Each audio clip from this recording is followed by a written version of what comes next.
America has no time to waste. The nation is growing, and not in a good way. Throughout the United States, people are becoming larger and wider as they pack on the pounds. Obesity has become an epidemic in the country. It is affecting everyone, all regions, races, ages, and even all economic classes. Currently, 69% of U.S. adults and 31.8% of children are overweight or obese. The prevalence of obesity has doubled in the last 3.5 decades. This problem, which is deeply complex, needs to be addressed and solved as soon as possible. Obesity is defined as an excessively high amount of body fat or adipose tissue in relation to lean body mass. A body mass index measure between 25 and 29.9 is classified as overweight, and any body mass index greater than or equal to 30 marks obesity class 1, 2, or 3. There are many factors that play a role in obesity. Some we can control and others we cannot. There is a forever ongoing debate about whether our genetic makeup or environment should take blame for this disease.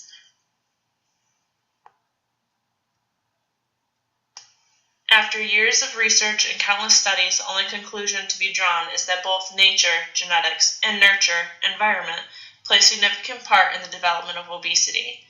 These simplified categorical titles delve deeper into different key components of each. First, the environment in which we live can be toxic to our well-being.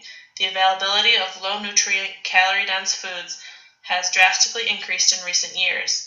Commercials, billboards, and radio tunes engrave the product in your mind so that you recognize and recall it later. Restaurants line the streets promoting their business by making sure food is always on your mind. This food is salt brings us to the second environmental pawn in the obesity epidemic, added fats and sugars. In order to draw you into their product, companies are adding excess fats and sugars for flavor and texture. These added calories are inexpensive for the corporations, but will cost you your health in the long run. Common food additives are mostly corn-derived. Corn is a fast-growing crop that is cheap to produce, and better yet, farmers who grow corn are subsidized by the government. This being said, farmers literally lose money for growing something other than corn or soybeans. Fruits and vegetables are more expensive because those farmers don't receive a government check. Therefore, to cover costs, they have to charge more. This increased price makes fresh fruits and vegetables less attainable to the average American, and the low corn cost has them turning to processed foods. As stated in the video, Weight of the Nation, we live in a food economy with an industrialized food supply, creating more food more cheaply.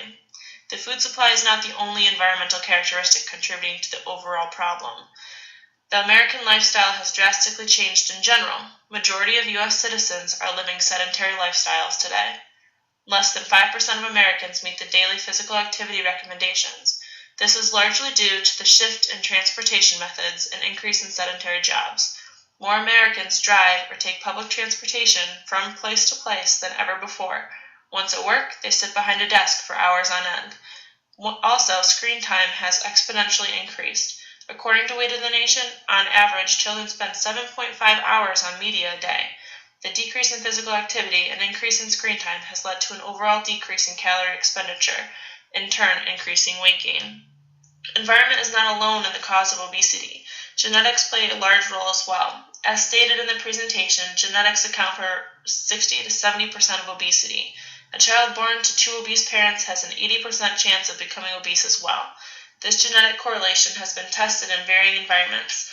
The identical twins study shows the most promising results that genetics is a major precursor in predicting obesity risk.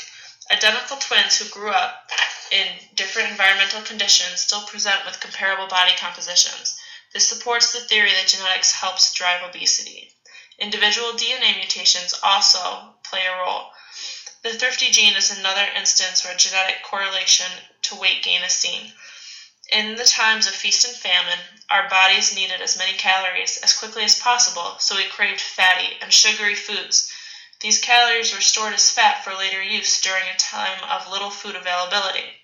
Also, it has been discovered that certain allele mutations can add to the genetic risk factor. An example of this is the melanocortin 4 receptor. The MC4R aids in food intake regulations, energy expenditure, and fat oxidation. This mutation leads to lack of satiety and is the most common form of severe obesity. We still have much to learn about the relationship between genetics and obesity, but we are certain the relationship is significant in the disease development. This complex problem does not have a single, simple solution. Despite what many fad diets advertise, weight loss is not an easy thing to achieve and is even harder to maintain. A quick fix simply does not exist. There have been strides in treatment methods ranging from things like support groups and counseling to prescribed diets and education. We've even began turning to surgeries as a last resort. These treatments can all be effective initially but can only be successful long term if the person is willing to make lifestyle changes. I feel government needs to be involved. Weight of the Nation quotes, "The reason we have government in the first place is to solve the problems collectively that we cannot solve individually. To make big changes, we need government support. Government should actively promote fruits and vegetable production in the United States.